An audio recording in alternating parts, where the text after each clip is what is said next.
Hello dear student. आज हम online class में संसाधन भूगोल के प्रश्न बीए पार्ट सेकंड के प्रश्न पत्र प्रथम के संदर्भ में चर्चा करेंगे कि संसाधनों के अंतर्गत सबसे महत्वपूर्ण संसाधन मृदा या मिट्टी संसाधन है। इसके संदर्भ में हम विस्तृत चर्चा करेंगे। आज इसके पार्ट 1 में हम बात कर रहे हैं मिट्टी। देखिए डियर स्टूडेंट, वह है जिसके ऊपर संपूर्ण मानव जीवन, जीव जंतु, वनस्पति का जीवन निर्भर करता है। यदि किसी देश या राष्ट्र की मृदा सक्षम और संपन्न है तो वह निश्चित रूप से प्रगति के पथ पर होता है, और यदि किसी देश की मृदा या उसका मिट्टी संसाधन कमज़ोर है तो उस देश के विकास की ऊपर और उसकी प्रगति के ऊपर निश्चित रूप से उसका प्रभाव पड़ता है। मैं doctor Rajendra Prasad, associate professor, department of geography, आज इसी संसाधन के ऊपर यानी सोयल रिसोर्स के संसाधन के ऊपर विस्तृत चर्चा कर रहे हैं। मुख्य रूप से आप थोड़ा सा देखेंगे तो जो संसाधन है उसमें मुख्य रूप से जो मृदा संसाधन है उसमें उसकी मृदा संसाधन हम कहेंगे किसको डियर स्टूडेंट? देखिए, सामान्य सा एक परिचय है सीधी सी भाषा में कि पृथ्वी धरातल पर पृथ्वी का ऊपरी असंगठित भाग जिसमें मात्र चट्टानों का चूर्ण तथा वनस्पति का चूरा यानी अंश मिलता है, तो हम उसे सीधी सी भाषा में मृदा कहेंगे या उसको सोयल के नाम से पहचानेंगे। एक प्रसिद्ध अमेरिकी मृदा वैज्ञानिक हैं बेनेट। उनके अनुसार कि भूपृष्ठ पर स्थित असंगठित पदार्थों की ऊपरी परत जो मूल सेलों तथा वनस्पति के योग से बनती है मिट्टी कहलाती है। मिट्टी के संदर्भ में विभिन्न मत हैं। उसमें यदि हम देखें तो वाडिया महोदय के अनुसार कि मानव उपयोग की दृष्टि से सभी देशों की मिट्टियाँ वहाँ के आवरण स्तर का सबसे मूल्यवान अंश है और उसकी सबसे बड़ी प्राकृतिक संपत्ति है। वाइट और रेनर महोदय के अनुसार देखें तो उनके मत के अनुसार कि पृथ्वी तल पर यदि मिट्टी न होती तो यहाँ जीवन कदापि संभव न था। ये मिट्टी के संदर्भ में एक सामान्य सा एक विचार था कि हम मिट्टी किसे कहेंगे, और कुछ वैज्ञानिक महोदय जो इनके बारे में मानते हैं उनके हमने विचारों के बारे में समझाने की कोशिश की, विस्तृत चर्चा की है। मिट्टी की डियर स्टूडेंट उत्पत्ति कैसे होती है, इस संदर्भ में यदि हम थोड़ा सा देखें तो मिट्टी भूतल आवरण का एक ऐसा पदार्थ है जो दृढ़ीभूत नहीं है और उसमें जीवन के अनुपोषण की क्षमता होती है। मिट्टी के निर्माण में डियर स्टूडेंट मूल चट्टानों की भौतिक रचना और रासायनिक संरचना के अतिरिक्त उच्चावच ढाल, आकृति और वायुमंडलीय शक्तियों का प्रभाव भी होता है। दीर्घ काल में जाकर भौतिकी विशेषताओं और रासायनिक गठन के प्रभावों पर जलवायु की शक्तियों का प्रभुत्व हो जाता है। फिर वनस्पति, कीटाणु, जंतु और मानव की क्रियाओं द्वारा मिट्टी रचना का कार्य पूर्ण होता है डियर स्टूडेंट्स। तो जब वनस्पति और जंतुओं के अवशेष मिट्टी में मिलते हैं तो जलवायु की क्रिया में एक प्रकार का अम्लीय तत्व हुमस उत्पन्न होता है।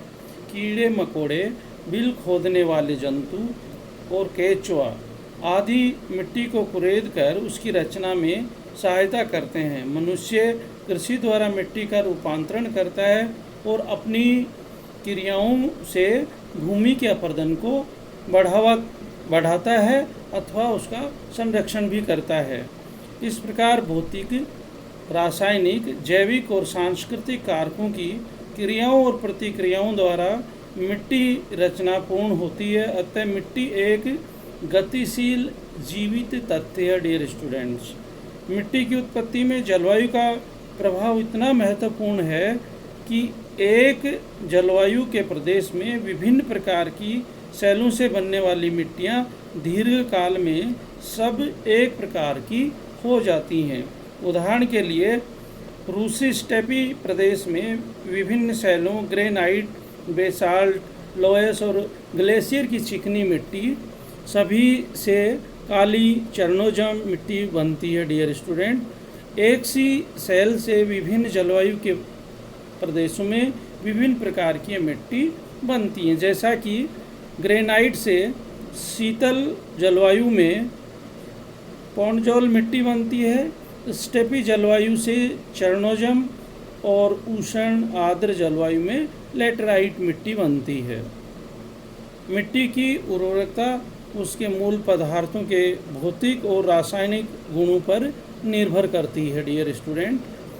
अब हम मृदाओं के भौतिक गुणों के संदर्भ में बात करें तो इसमें दो भौतिक गुणों के संदर्भ में तो इसके 10 भौतिक गुण हैं कि मिट्टी का गठन, मिट्टी की संरचना, तापक्रम, रंग, गहराई, प्रवेशता, वातन और रंध्रता, आर्द्रता, वायु, रासायनिक संरचना। तो ये 10 मृदा के भौतिक गुण हैं।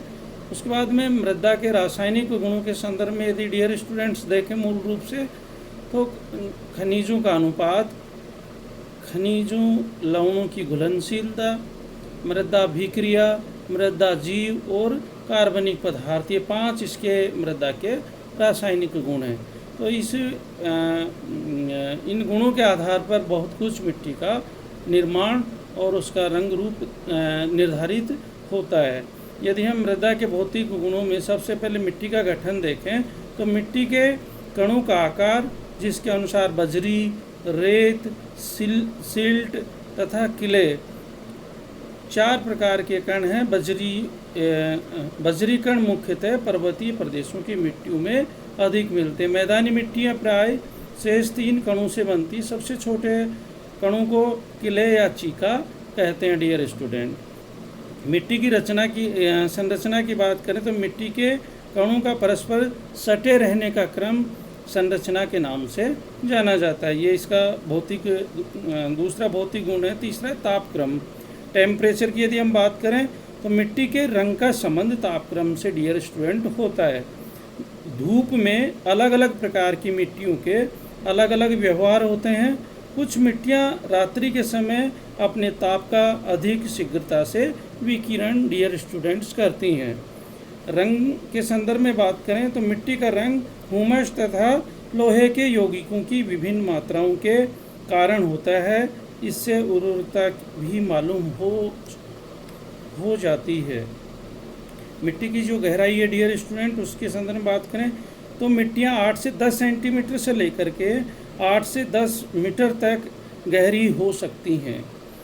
कम गहरी मिट्टी में कृषि कार्य कठिनाई से होता है और उनके अपरदित होने पर उर्वरकता अधिक नष्ट हो जाती है। जबकि मिट्टी की गहराई डियर स्टूडेंट ज़्यादा है तो वह कृषि के लिए अधिक टिकाऊ होती है और अत्यधिक उपजाऊ होती है।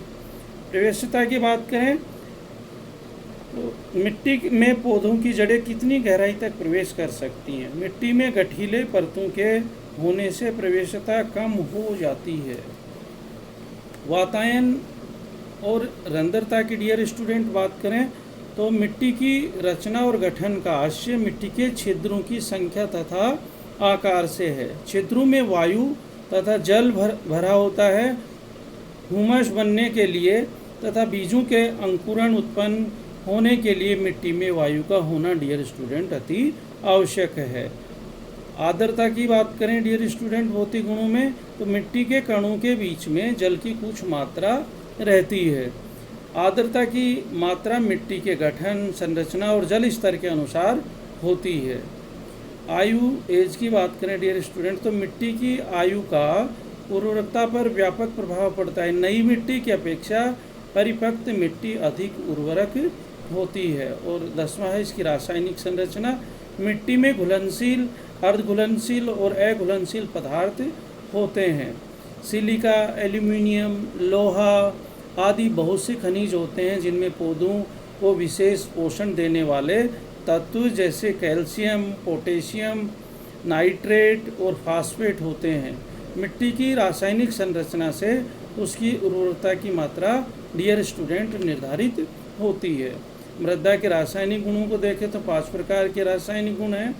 पहले यदि हम मिट्टी की रासायनिक गुण की बात करते, खनिजों का अनुपात, यह मात्र सेलों पर निर्भर करता है। जिस सेल में मिट्टी का निर्माण, जिस सेलों से मिट्टी का डियर स्टूडेंट निर्माण हुआ है, उनमें खनिजों का क्या अनुपात था। ये खनिज पदार्थ पौधों के लिए आवश्यक होते हैं। यदि मात्र चट्टान में खनिज नहीं है तो मिट्टी की उर्वरकता निश्चित रूप से डियर स्टूडेंट प्रभावित होती है। दूसरा इसका रासायनिक गुण है खनिज लवणों की घुलनशीलता। मृदा में उपस्थित खनिज जल में घुलनशील है तो पौधों को उसकी उपलब्धता में डियर स्टूडेंट आसानी होती है, अन्यथा पौधों को उसका लाभ नहीं मिल पाता है। तीसरा जो गुण है मृदाभिक्रिया। मृदा में अम्लीय और क्षारीय गुण होते हैं। इसे पीएच मान के रूप में मापते हैं डियर स्टूडेंट। यदि मिट्टी में कोई एक तत्व अधिक होता है तो मिट्टी उपजाऊ नहीं होती है।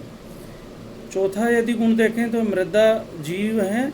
मिट्टी में अनेक प्रकार के बैक्टीरिया, वायरस और छोटे जीव होते हैं। केंचुआ मिट्टी को उर्वरकता प्रदान करता है। दलहन पौधों की जड़ों में उपस्थित बैक्टीरिया मिट्टी में नाइट्रोजन का स्थिरीकरण कर उसे उर्वरकता प्रदान करता है। और अंतिम है इसका जो गुण कार्बनिक पदार्थ है। मृदा में उपस्थित कार्बनिक पदार्थ उर्वरकता पर प्रभावी होते हैं। इनकी क्रियाओं के द्वारा डियर स्टूडेंट कार्बोहाइड्रेट का विच्छेदन होता है, नाइट्रोजन स्थिरीकरण में सहायता मिलती है तथा ह्यूमस का निर्माण होता है। तो ये मृदा किसे कहेंगे डियर स्टूडेंट, उसके संदर्भ में चर्चा की। मृदा कैसे बनती है, उसकी मूल चट्टान की भौतिक विशेषताएं, रासायनिक संरचना है, उसका ढाल है, आकृति है, वायुमंडल की जो दशाएं डियर स्टूडेंट, उनका उसके ऊपर प्रभाव पड़ता है, वनस्पति, जीव जंतु, मानव की क्रियाएं सभी मिल करके मिट्टी का एक प्रकार से निर्माण करती हैं। मृदा के भौतिक और रासायनिक गुण, वहाँ उसके मिट्टी के गठन, मिट्टी की रचना, जैसे तापक्रम, रंग, गहराई, ये सारी चीज़ें मिट्टी की उर्वरकता या उसके उपजाऊपन को निर्धारित करती हैं। मृदा के रासायनिक गुणों में उसकी मूल चट्टान कैसी है, वहाँ किस प्रकार के जीव जंतु पाए जाते हैं, कैसी वनस्पति पाई जाती है, उसके आधार पर मिट्टी का निर्माण या उसका भौतिक और रासायनिक गुण निर्धारित होते हैं। Thank you dear students. Part प्रथम भाग सोयल के में